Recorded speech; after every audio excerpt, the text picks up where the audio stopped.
দুপুরে জমে থাকা ময়লা কাপড় নিয়ে লন্ড্রিতে গেলাম। ছেলেও সাথে এল। দোকানদার আমাদের কাপড়ের বস্তা দেখে বলল, ম্যাডাম, আপনাদের কাপড় চোপড় একসাথে ধুয়ে দেব নাকি আলাদা আলাদা? আমি বলতে যাচ্ছিলাম আলাদা, কিন্তু ছেলে বলে বসল, একসাথেই ধুয়ে দিন আঙ্কেল। আমরা একই পরিবার কি? দোকানদার হেসে বলল, আচ্ছা, স্বামী স্ত্রীর কাপড় তো একসাথেই ধোয়া হয় গিয়ে। আমি সংশোধন করতে গেলাম, আসলে আমি জি আঙ্কেল, ঠিক বলেছেন। ছেলে আমার কথায় বাধা দিল। আমার স্ত্রী একটু লজ্জা পায় কি। দোকানদার হেসে বস্তা নিয়ে ভেতরে চলে গেল। বাইরে এসে আমি রেগে গেলাম। কেন মিথ্যা বললি? কোথায় মিথ্যা? সে শান্তভাবে বলল, আমরা তো একই বাড়িতে থাকি, একই পরিবার। কিন্তু স্বামী স্ত্রী হ্যাঁ, আমি চাই আমরা স্বামী স্ত্রী হই কি। সে আমার হাত ধরল। মা, দেখো না কত স্বাভাবিক লাগছে। লোকেরা আমাদের দম্পতি ভাবছে কি? তার কথায় আমার মনে হল সত্যিই তো, আমরা দেখতে দম্পতির মতোই। আমি চাই এটাই আমাদের পরিচয় হোক। তুই পাগল হয়েছিস? না মা, আমি ভেবেচিন্তে বলছি। সে আমার দিকে তাকাল। আমি তোমাকে ভালোবাসি, বিয়ে করতে চাই। আর কাউকে চাই না। রাস্তায় অন্য দম্পতিরা হাঁটছিল, আর আমি ভাবছিলাম আমরাও কি তাদের মতোই দেখাচ্ছি। এই গল্পটি সম্পূর্ণ শুনলে আপনাদের পানি অটোমেটিক বের হয়ে যাবে, যত দ্রুত সম্ভব হাতের কাছে টিস্যু নিয়ে বসে পড়ুন। বিছানার চাদর যেন নষ্ট না হয় সেটা সম্পূর্ণ খেয়াল রাখার অনুরোধ জানিয়ে গল্পটি এখন শুরু করব। তার আগের সর্বশেষ অনুরোধ, দয়া করে এমন পানি বের করার গল্প নিয়মিত শুনতে আমাদের চ্যানেলটি সকলেই সাবস্ক্রাইব করুন। ধন্যবাদ। হ্যালো বন্ধুরা, আমার নাম মীনাক্ষী ঘোষ। আমার বয়স ৪১ বছর। আমার স্বামীর নাম রুদ্র ঘোষ, বয়স ৪৫ বছর। আমাদের ২ সন্তান, সৌমিত্র আর পায়েল।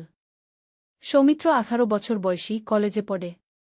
পায়েল ১৩ বছর বয়সী, স্কুলে যায়। আজকের গল্পটা শুরু হয়েছিল সেই লন্ড্রির ঘটনা থেকেই। বাড়ি ফিরে আসার পর সৌমিত্র আমাকে বলল, মা, আমি একটা কথা বলতে চাই কি। তার গলার স্বরে একটা অন্যরকম আবেগ ছিল। কি বলবি? আমি জিজ্ঞেস করলাম।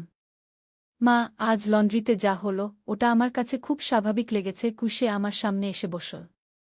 আমরা দুজনকে দেখতে একটা পারফেক্ট কাপল লাগছিল। আমি তার কথা শুনে অবাক হয়ে গেলাম।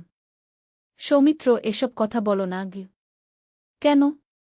সত্যি কথা বলা যাবে না? আমি তার দিকে তাকালাম। সত্যিই তো, আজ আমি নিজেকে একটা সিনেমার নায়িকার মতো অনুভব করেছি। বাড়িতে ফিরে দেখলাম রুদ্র আর পায়েল টিভি দেখছে। কেমন ছিল সিনেমা? রুদ্র জিজ্ঞেস করল।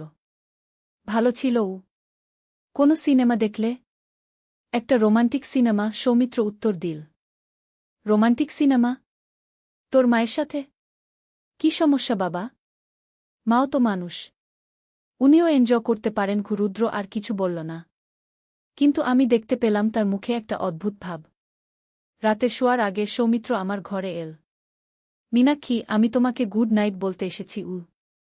Good night. সৌমিত্র উসে আমার কাছে এসে আমার কপালে একটা চুমু দিল। আমি চমকে উঠলাম। এটা কি করলে? Good night kiss. স্বামী স্ত্রীরা এভাবেই গুড নাইট বলে।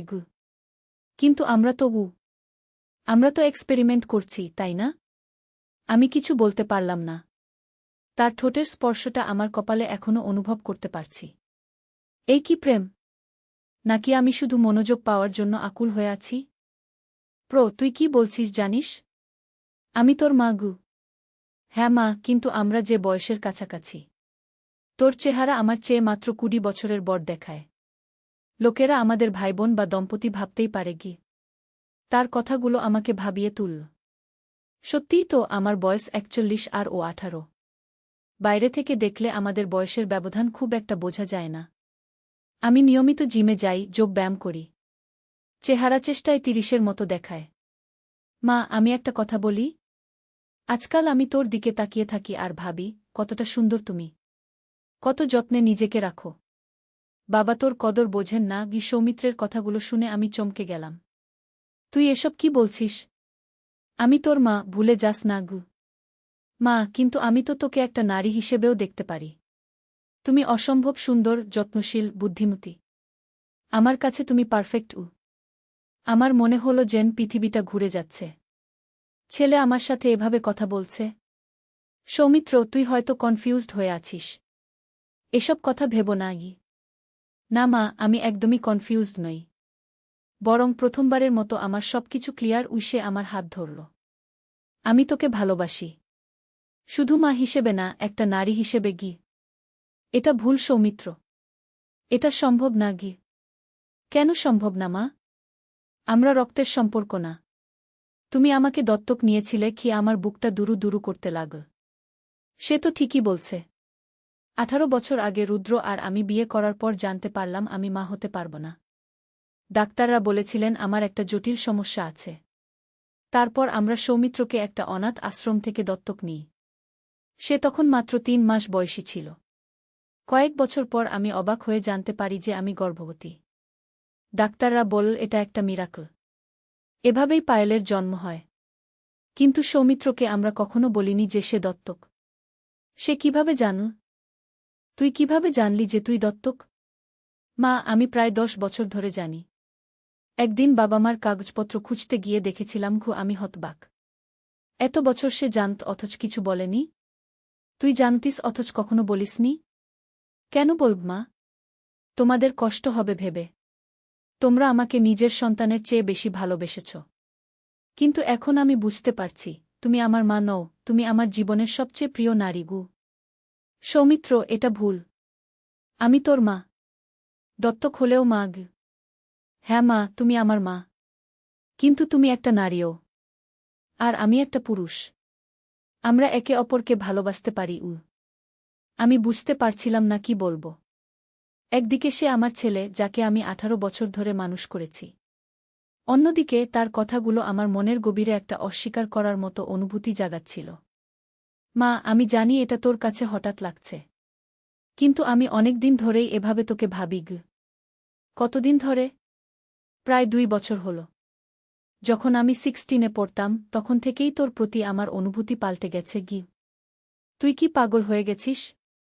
আমি তোর বয়সের দ্বিগুণ গু। না মা, তুমি আমার বয়সের দ্বিগুণ না। আমি 18, তুমি 41। মাত্র 23 বছরের পার্থক্য। আর তোকে দেখে মনে হয় না এত বয়স। সত্যিই আমি নিজের চেহারা নিয়ে সচেতন। নিয়মিত স্কিন কেয়ার করি, জিমে যাই। রুদ্র প্রায়ই বলে আমাকে দেখতে 25-30-এর মতো লাগে। মা, আজ লন্ড্রিতে দোকানদার আমাদের স্বামী স্ত্রী ভেবেছিল। সেটা কি তোর খারাপ লেগেছে? আমি ভাবতে চেষ্টা করলাম। খারাপ লেগেছে? না, বরং একটু ভালোই লেগেছিল। কেউ আমাকে আবার যুবতী ভাবল। এটা কোনো কথা হল? মা, তুমি উত্তর দাওনি। খারাপ লেগেছে নাকি? আমি জানি না গু। দেখো, খারাপ লাগেনি। কারণ এটা স্বাভাবিক লেগেছে গি। ঠিক এই মুহূর্তে পায়েল স্কুল থেকে ফিরে এল। মা, আমি এসে গেছি গু। হ্যাঁ খোকা, হাত মুখ ধুয়ে নেছি। পায়েল উপরে চলে গেল। সৌমিত্র আবার আমার কাছে এল। মা, আমি একটা প্রস্তাব দিই। আমরা একটা ট্রায়াল দিই। 1 মাসের জন্য। আমরা একে অপরকে বন্ধু হিসেবে ভাবি। স্বামী স্ত্রীর মতো নয়, কিন্তু মাছেলেও নয় গ। এটা কি সম্ভব? কেন সম্ভব হবে না? আমরা পারি। আমি ভাবলাম, একটা ট্রায়াল, এতে ক্ষতি কি? কিন্তু রুদ্র বাবা তো সারাদিন অফিসে থাকেন। বাড়ি এসেও টিভি দেখেন বা মোবাইলে ব্যস্ত থাকেন। উনি খেয়াল করবেন না গি। আর পায়েল ছোট। ও বুঝবে না গি। সৌমিত্র আমার সামনে হাঁটু গেড়ে বসল। মা, প্লিজ একটা চান্স দাও। 1 মাস। শুধু 1 মাস। আমি তার চোখের দিকে তাকালাম। এই চোখ আমি 18 বছর ধরে দেখছি। ছোটবেলায় এই চোখে ছিল নির্দোষতা, কৈশোরে ছিল দুষ্টুমি। আজ এই চোখে আমি দেখছি একটা পূর্ণবয়স্ক পুরুষের আকাঙ্ক্ষা। ঠিক আছে, 1 মাস। সত্যিই মা? হ্যাঁ, কিন্তু শর্ত আছে। পায়েল আর রুদ্রর সামনে সব স্বাভাবিক থাকতে হবে গি। অবশ্যই মা। আমি ওয়াদা দিচ্ছি গু। পরের দিন সকালে রুদ্র অফিসে গেল, পায়েল স্কুলে।